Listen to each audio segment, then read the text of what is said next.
Rent control also lowers the costs, that is, the foregone benefits, of landlord discrimination. Okay, so to understand the logic of this, I want to compare how a free market works with that under rent control.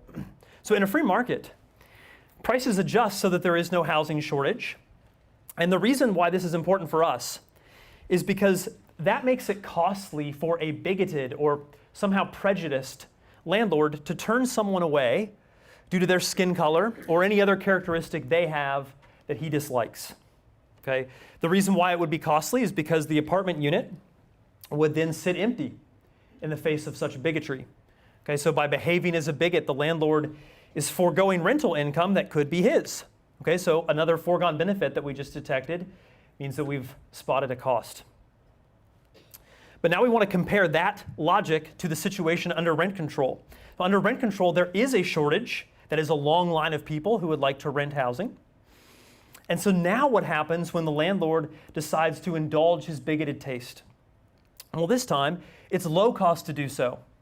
It's low cost.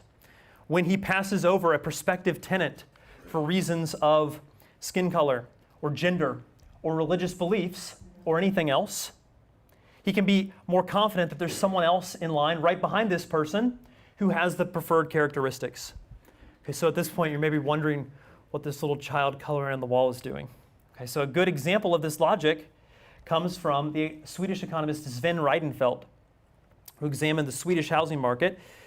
And what Reidenfeld shows is that after Sweden imposed rent control, it was almost impossible for couples with children to find a landlord willing to rent to them. Okay, so why is that? Well, children are messy, I'm told. They write on the wall with crayons. They throw spaghetti from their high chairs. And in a free market with no shortage, if you're a landlord, a couple with children might still be your best bet. But when there's a shortage, landlords are always looking to pass over couples with children in favor of childless couples or single people who are less likely to do damage to the unit.